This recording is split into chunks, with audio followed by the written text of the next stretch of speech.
I have a question for it, if it will indulge me. My understanding is that it encountered the smith named Ferelden, he who was responsible for the creation of the golems, that he had become a golem himself. What I do not know is what became of him. Why did he not return with it? I would have many questions for him. He killed himself? Ah, I would doubt it, but no, I see it is telling the truth. May I ask what became of the Anvil of the Void, assuming that it too still existed? Then it was no doubt for the best.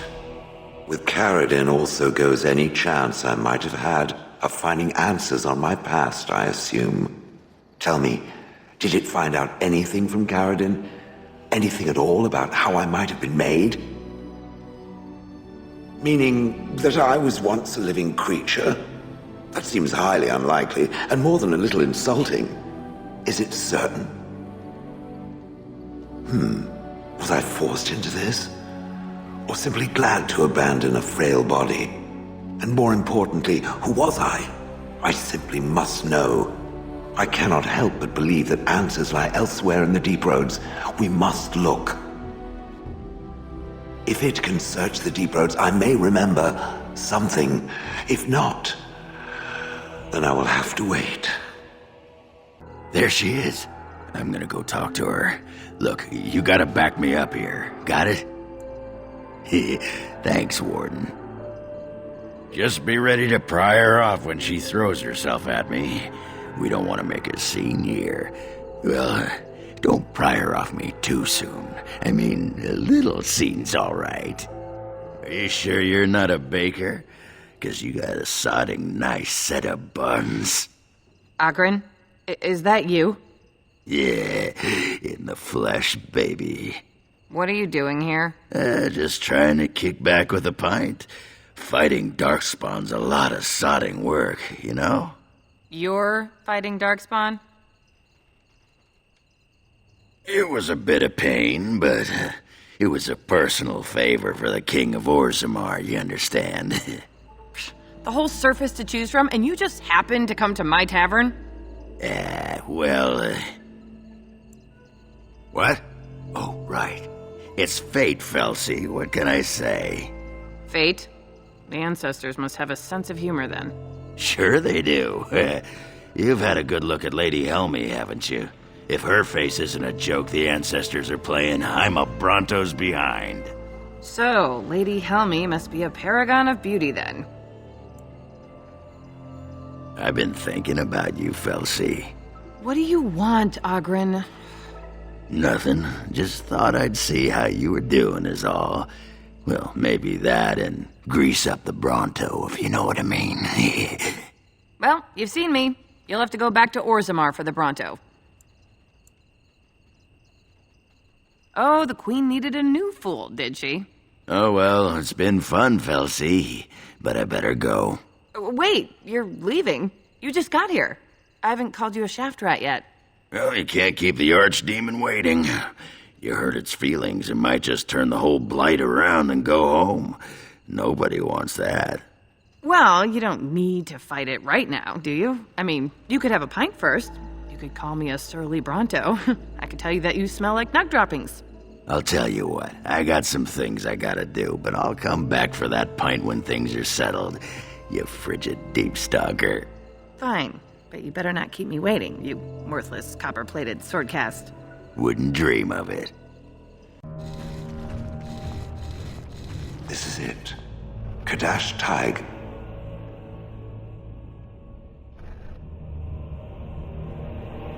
I do not know. It is an odd thing to experience. These ruins are always overrun by vermin. There may be something noteworthy further in, however. What is this? This I remember.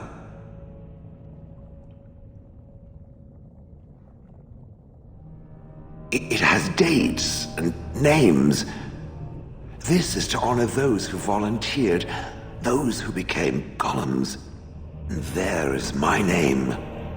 Shale of House Kadash. I recognize it. I was not created as I am now. I was once a creature of living flesh, a dwarf and a woman. This is a revelation. Perhaps. It is one thing to believe, however, and another to know. I will need to think on these things I have learned. Perhaps I will speak to it of them soon. For now, let us carry on as we have. I still got it. Yep, still got it. Oh, it's one of those subterranean bunny pigs. Oh, look at him. Come here, you. He's probably just hungry. Oh, he's snuffling me. Snuffle, snuffle. Thank you so much. You've made my day. Ah, I see it found some of the crystals that I told it about. Well done. So, what does it think? They don't make me look any wider, do they? I find I'm already too wide as it is. Why, yes. Yes, I suppose it must be. I had not realized. I thought the fact I was once a dwarf and a female didn't matter anymore. But maybe it does. Who knew? I think it should find some more as soon as possible. I want to glitter from ear to ear, so to speak. I understand you've acquired all the allies you could. That's good. We can call the landsmeet if you are ready. I would prefer not giving Loghain time to consider, but it is up to you. I do not wish to go to Denerim unless you are with me.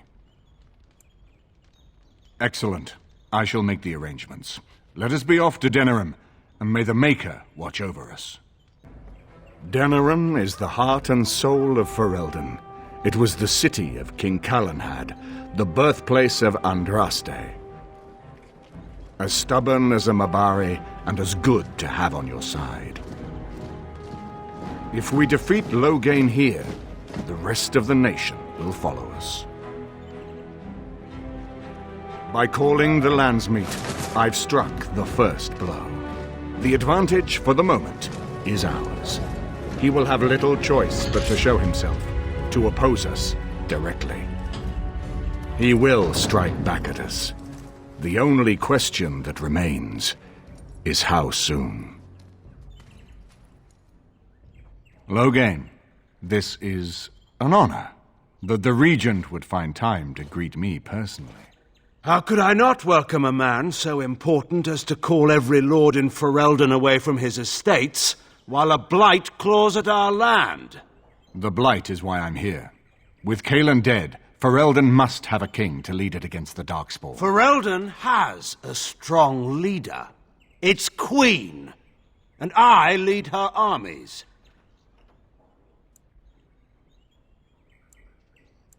And who is this, Eamon? Some new stray you picked up on the road? And here I thought it was only royal bastards you play the nursemaid to, not wild elves. Well, you're admitting the royal part. That's a start. You have my sympathies on what happened to your order. It is unfortunate that they chose to turn against Ferelden. You should curb your tongue. This is my city, and no safe place to speak treason. For anyone. There is talk that your illness left you feeble, Eamon. Some worry that you may no longer be fit to advise Ferelden. Illness? Why not call your poison by its true name? Not everyone at the landsmeet will cast aside their loyalties as easily as you and these sycophants. How long you've been gone from court, Eamon? Don't you recognize Rendon Howe, Arl of Amaranthine and Terran of Highever?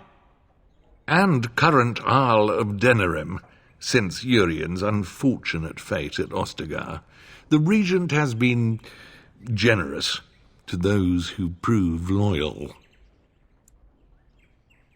Don't interrupt, Churl. Your betters are talking. Enough, Calthrian. This is not the time or place. I had hoped to talk you down from this rash course, Eamon. Our people are frightened. Our king is dead. Our land is under siege.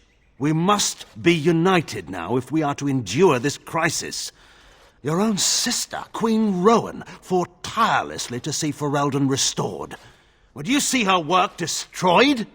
You divide our nation and weaken our efforts against the Blight, with your selfish ambitions to the throne. I was not talking to you. I cannot forgive what you've done, Loghain. Perhaps the Maker can, but not I. Our people deserve a king of the Theron bloodline. Alistair will be the one to lead us to victory in this Blight. Oh, is that all I have to do? No pressure. The Emperor of Orlais also thought I could not bring him down. Expect no more mercy than I showed him. There is nothing I would not do for my homeland.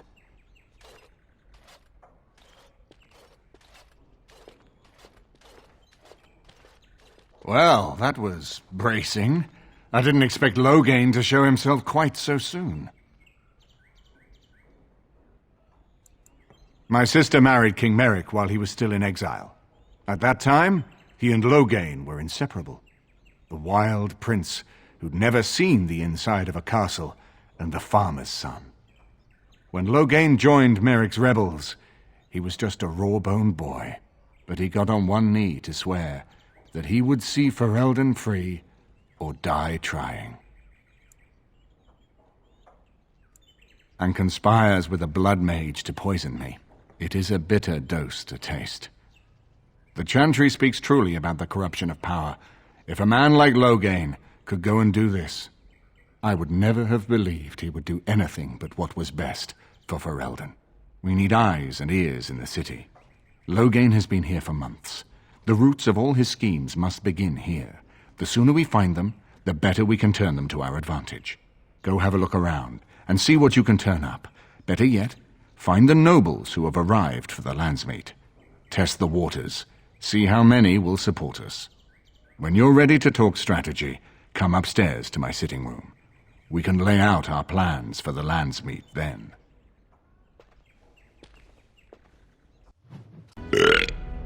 I got a moment, sure. You want to be a berserker?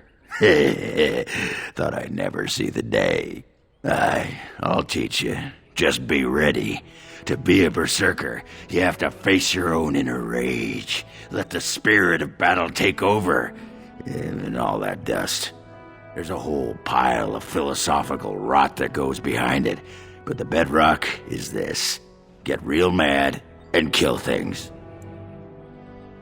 Well, you also have to be in peak physical condition and so forth. But believe me, if you're mad enough, you're not thinking about that. It does. But I almost guarantee you've never in your life been as rage-blind as you have to be to draw strength from it. I'll show you how. I'm good at getting people really, really mad. I know. It's a sodding mystery. I can teach you what gets my hackles in a twist, but no one can tell you what'll set off that killing rage in you. Finding that is the key to berserking. Once you got that, I tell you, the ladies love it when you're all mysteriously angry for no reason. Trust me. You're a quick study, Warden. You must have been seriously steamed up about something for a long time. Aye, all right then. This is a nice estate, isn't it? What's on your mind? I will answer to the best of my ability. People don't become mages. They are born mages. The talent just surfaces later. But you are asking how I ended up at the Circle. I was brought there by the Templars, just like many of the other apprentices. I don't remember very much. I was very young then. I didn't have a family. I never knew my real parents. My earliest memory was of hiding in a hayloft on a farm, trying to keep warm. I was found, and the farmer's wife was kind enough not to send me away. But they had children of their own, and I was never made to feel welcome. The eldest son was the worst. He was always calling me a stray, and throwing anything he could get his hands on at me. And I don't know how it happened, but one day, he just found his hair on fire. Fortunately, there was a large trough nearby. He ran screaming, dripping head and all, to his mother. I was shut up in the barn with a bowl of water and a crust of hard bread. The Templars arrived several mornings later. The barn kept me safe from the village children and the stones they would hurl at me. I was afraid, yes, but it could have been much worse. I'll never forget the moment the Templars led me into the entrance hall of the tower. I had never seen anything so grand in my life. I stopped being afraid then. I knew I was home. Well, that's about all there is to my tale. That's how I came to the circle. I would be lying if I said it was easy. First, there were rules, and we were constantly watched to make sure we behaved appropriately. Then there was the study of magic. We had to cast the spells just so, control the effects completely. A single word spoken incorrectly, a gesture out of sync, and lack of focus. And we needed to have perfect focus, or we would be in danger. From Fade spirits. If we were careless, they would enter our minds, and we would become abominations. Without the circle and my mentors, I would not have been where I am today. And there was joy in life at the circle. The joys of fellowship, in knowing that you were not alone in your struggles. In spite of everything, I was happy in the tower, and I loved it. This is a nice change from having to sleep in the woods, isn't it? Well, aren't you sweet and attentive? Of course. I have not given this a lot of thought. What will I do? We've traveled far and wide. Does it need to end? There's so much out there. Adventures to be had and stories to be told. I want to be part of it all. I might need some company. And you're not too irritating. You're welcome to come along if you like. It is settled then. You and I wandering the world, seeking our fortunes. I can't wait. Everything in here appears to be breakable. It seems most impractical. It doesn't have better things to do. I did not think it needed to be said. It has never told me what gender it is, has it? Good for it. I am sure that to other creatures as soft and weak as itself, that would be perfectly obvious. The truth is that whatever gender I was is irrelevant now. I am a golem. I have no gender. It will not become an issue. Right. I catch it staring at my behind, and I will feel very awkward. Now, let us crush something soft and watch it fountain blood. That is a girlish thing to want to do, yes? Strange. I had almost forgotten it. Completion. Are you sure you are a Grey Warden? I think you must be an Ashkari to find a single lost blade in a country at war. I would thank you for this, if I knew how. And I could deliver a much more satisfying answer to the Arishok's question if the Blight were ended. Don't you agree? Then lead the way. Excuse me, I have to dust the Earl's sitting room.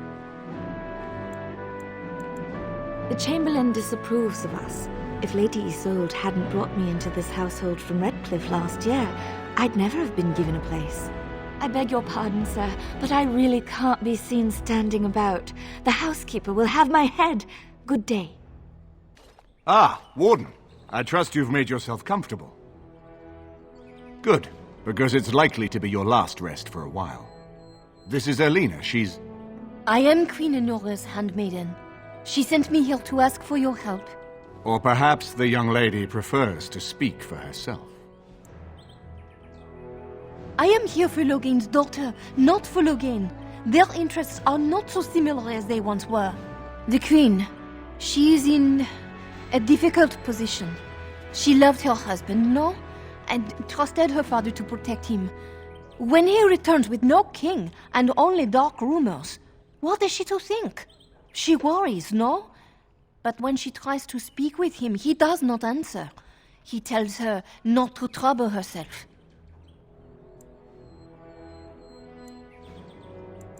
So she goes to how? A visit from the Queen to the new Isle of Denrum is only a matter of courtesy, and she demands answers.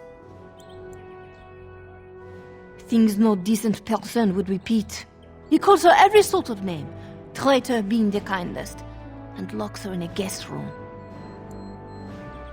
If the palace guard besiege Howe's estate, my lady will certainly be killed before they can reach her. I think her life is in danger. I heard Howe say she would be a greater ally dead than alive, especially if her death could be blamed on Owl Inon. We may have no choice but to trust Honora. The Queen is well loved. If Loghain succeeded in pinning her death on me, I'm not sure that's a risk we can afford to take. I fear if this is a trap, we are already caught in it. They can kill Honora whether or not we act, and blame her death on us. Few would believe our word over Loghain's. We can only defend ourselves with the Queen in hand. I have some uniforms. Owl Howe hires so many new guards every day. A few more will not cause much stir. I will show you to the servants' entrance. We must slip in and out with my queen before anyone is the wiser. I will go ahead to Howe's estate. Meet me there as soon as you can.